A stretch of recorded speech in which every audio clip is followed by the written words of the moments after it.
Hello everyone, myself Professor Deepak Sharma from KLS VDIT Haryana welcomes you all to the lecture series on VLSI design. In the previous lecture, we have seen basics and introduction to testing, that is, what do you mean by testing and what is the importance of the testing. In today's lecture, we will be learning few logic verification principles.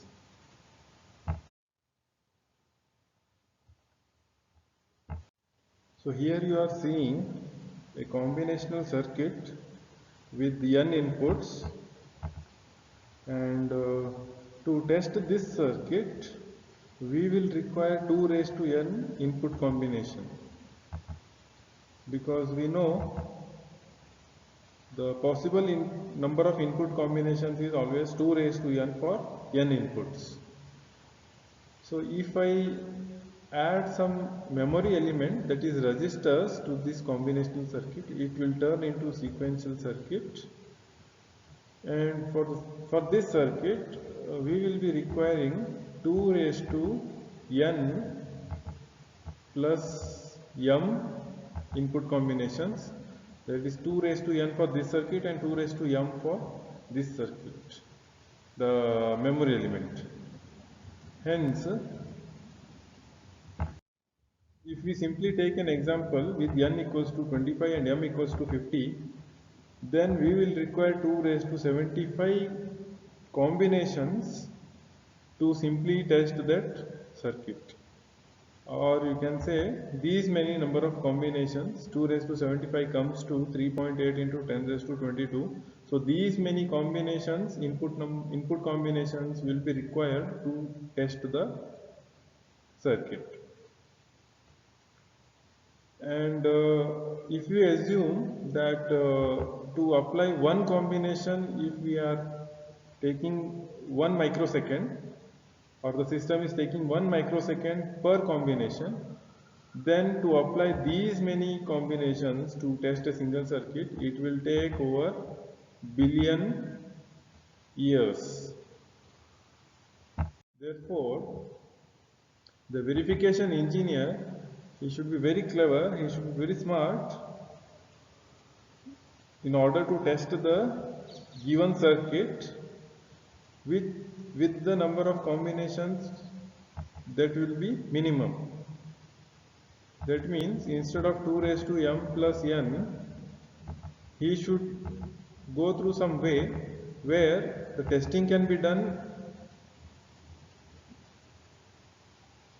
by reducing the number of input combinations. Coming to test vectors are nothing but it is a set of patterns or set of inputs that is applied to the circuit to get some set of expected outputs. Both logic verification and manufacturing tests require good set of test vectors. We will come to know, like examples are mentioned later, what do you mean by test vectors. So test vectors are nothing but they are simple worst case combinations of inputs, like all zeros, all ones, etc. And the test should be large enough to catch all the small logic errors and manufacturing defects. Ultimately, we are testing and we are finding the errors and the defects. So these set of test vectors should be very smart to find all the errors and all the defects. And that too in the less testing time. Less testing time implies less cost. So few of the test vectors are nothing but directed test vectors and random test vectors. These are the common types. So directed test vectors, they are selected by an engineer who is knowledgeable about the system. That means the designer, you can say like the designer designs the system, and the tester, he should know the entire loophole of the system. Then only he will be able to apply the directed vectors. So the purpose of directed vectors is to cover the corner cases, that is the worst cases. where the system might be most likely to malfunction. So these are few examples of test vectors, like all zeros. The input can be all ones. The input can be in such a way that only LSB or MSB is 1. Then alternating zeros and ones followed by alternating ones and zeros. So these vectors, these test cases, these will try to cover maximum possible combinations and few random variables. So these are the examples of test vectors. Coming to test benches, the verification test bench or harness, it is also called as harness, it is a piece of HDL code that is placed as a wrapper around a core piece of HDL to apply and check test vectors. So through these test benches, which is in the form of a code, we give the test vectors for testing the circuit.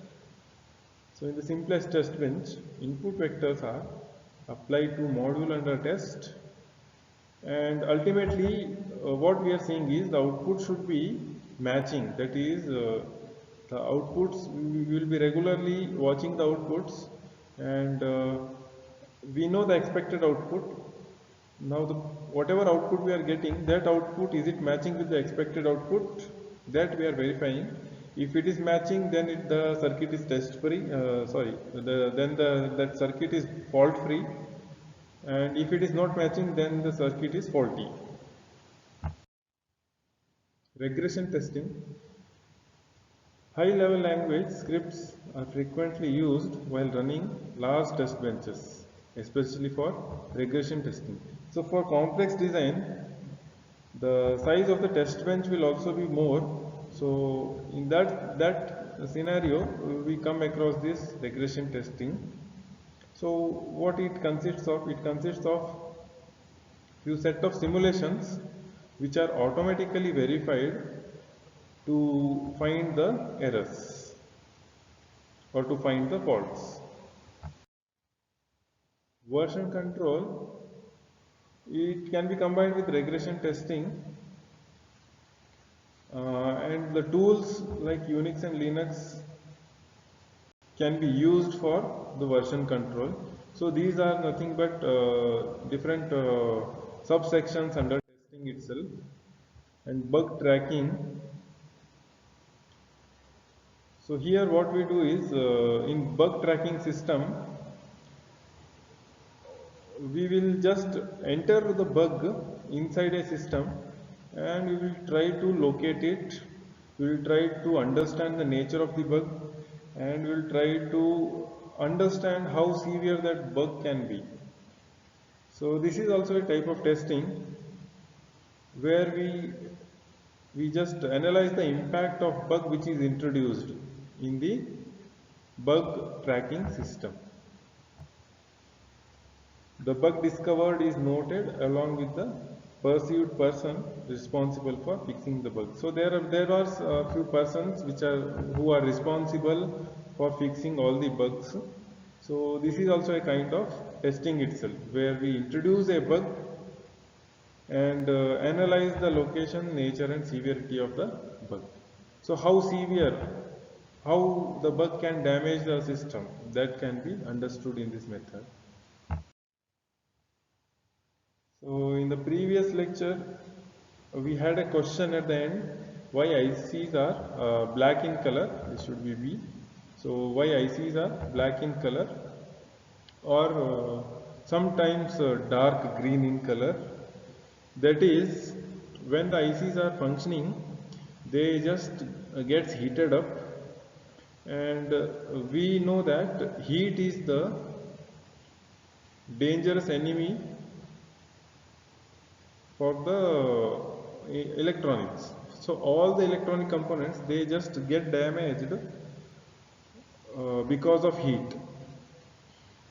So whatever circuitry is present inside the IC, maybe some gates and all, so all those gates, all those wires, right, all those, they will be liberating the heat, and the IC package, it is made black in color so that all the liberated heat inside that IC can be easily taken by the package and liberated outside into the atmosphere. If that IC package is white in color, then it cannot absorb the heat from inside. Hence, if the ICs were white in color, then we would have seen many damages occurring compared to the present scenario. That's why all the ICs are made black in color. Thank you for your patience listening.